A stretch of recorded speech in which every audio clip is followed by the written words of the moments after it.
Practical versus esoteric meditation. In the first video of this training, I outlined the common myths that tend to hold people back from adopting a personal meditation practice. It really all boils down to a sense that meditation is somehow, some way religious, mystical, or some sort of superstitious practice. We live in a very secular time. We'd like to believe that we are guided by reason and science. Given this context, it is entirely understandable why people have second thoughts about meditation.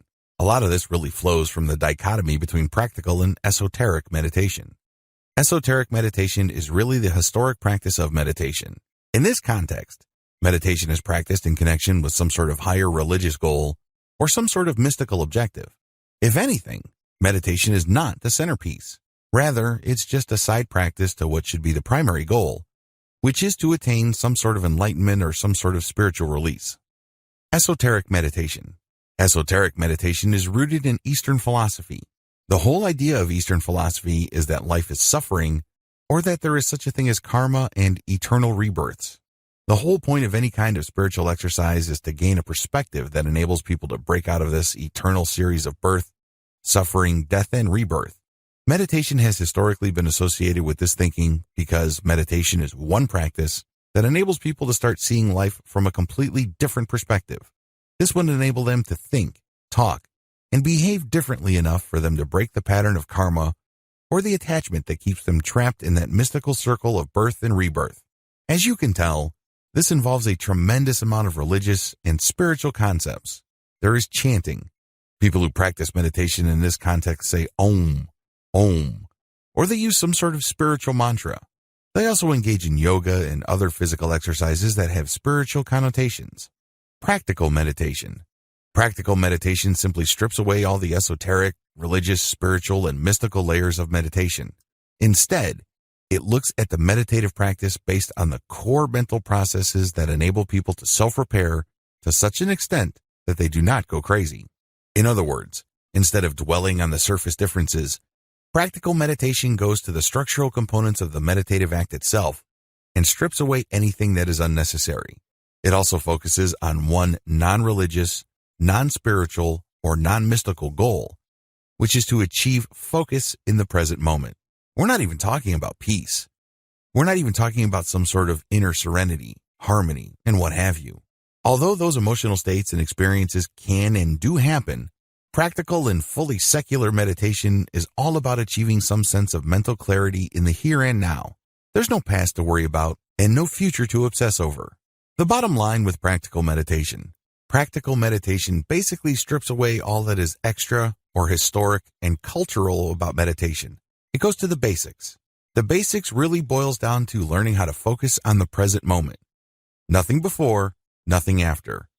It's all about right here, right now. Using that, we get a tremendous amount of benefits, as outlined in video 3. The SEAL Quick Stress Relief. Starting with this video, I'm going to lay out the different purely secular methods of achieving a meditative state.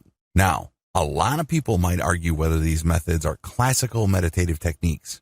But as I've mentioned in video 4, we really couldn't care less about whether it's traditional, classical, or what have you. Instead, our focus is to learn the basic practical, doable techniques that enable people to focus on the present moment. This is the key to relieving stress and removing unnecessary life pressures. The first method I'm going to teach you is the SEAL Quick Stress Relief Method. This method was pioneered for the U.S. Navy SEAL program. SEAL stands for Sea, Air, and Land Teams. These are highly trained, mission-critical military units run by the United States Navy.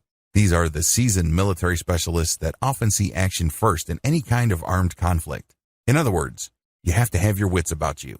Usually, they get sent in to clear out an area. They plant bombs. They do sabotage. They do all sorts of highly stressful military work. It follows that the U.S. Navy invested a tremendous amount of money to enable these military specialists to achieve instant or almost instant peace of mind right before they do a task. Also, if they're in the middle of a firefight or they are in the middle of a very sticky situation that can be fatal, they get the U.S. Navy invested in this training to help them calm down and remain focused on the task at hand. The SEAL method.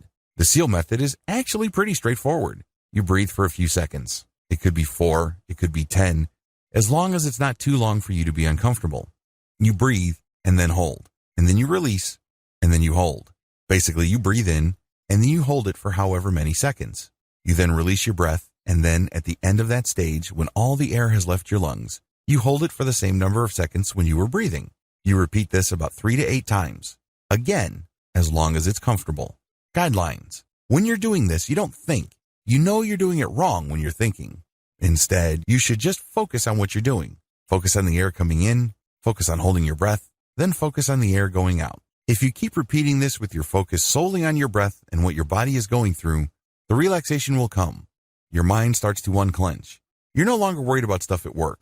You're no longer worried about your relationship. You're no longer worried about your childhood. You're no longer obsessing about that person you can't forgive. None of that matters. Instead, you focus on the here and now. That's when the relaxation comes. Ideally, you should start with the SEAL method for quick stress relief. This is the easiest meditation method and it delivers the quickest results. Once you learn to de-stress using this technique, you should then go deeper by adopting the methods described in the following videos of this training.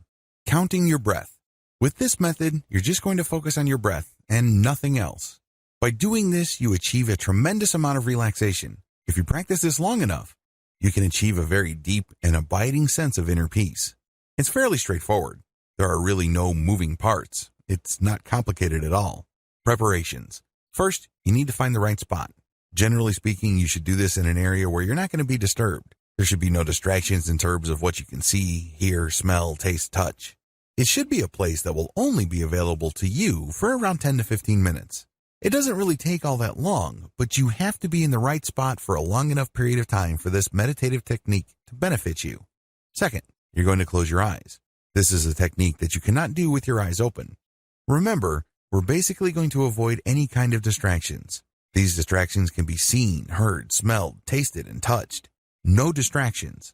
So you close your eyes and you just focus on one thing and one thing alone.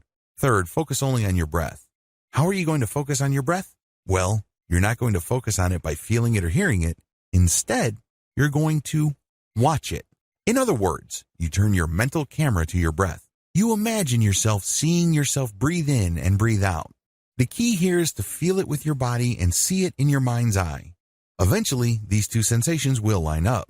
So it diverts your attention from the stuff going through your mind as well as the stimuli that your body is picking up. Instead, everything is focused on your breath. Your conscious attention is focused solely on your breath. You breathe in slowly and you breathe out slowly.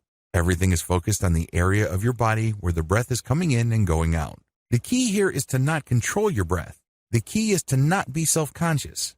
Instead, you're just paying attention to this natural flow. When you feel that there's a strain in your lungs, you're doing it wrong. It means you're being self-conscious. It means that you're trying to force things.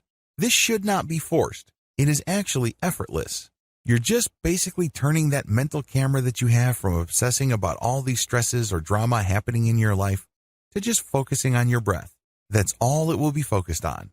And if you keep this up long enough, you will become very, very relaxed. It leads to a tremendous amount of inner peace. However, let me tell you, in the beginning, it's going to be quite difficult. You might even feel bored. You might even feel like you're wasting your time. It's because this is something new. Your mind is not used to thinking this way. After all, your mind has grown accustomed to thinking about 1,000 different things at once. It's used to using up a tremendous amount of energy. Now, you're using very little energy and you're focusing on only one thing.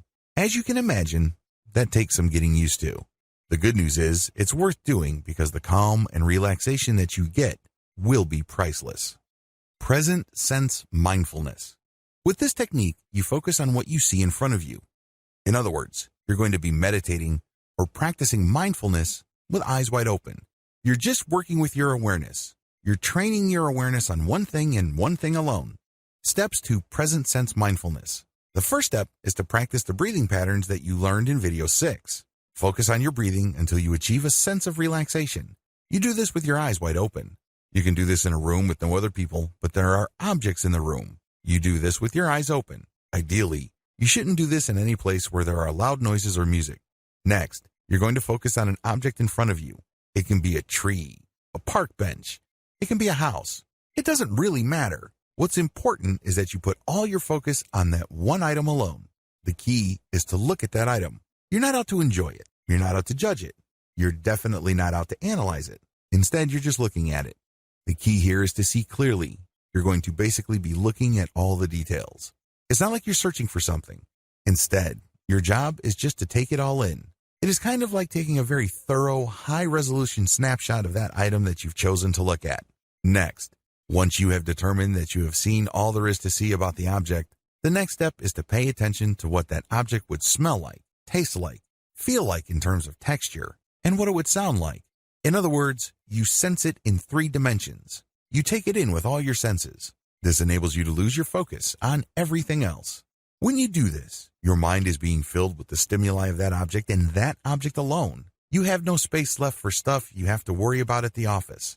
You have no mental resources left for that time when your best friend stabbed you in the back or did something that made you hold a grudge for a long time. All that stuff gets pushed out. Instead, you're just cramming all the sensory data that you are willfully taking in based on that object that you have chosen in front of you. This enables you to lose focus on everything else and focus on that thing in front of you. This enables you to reset how you normally focus on things in your life.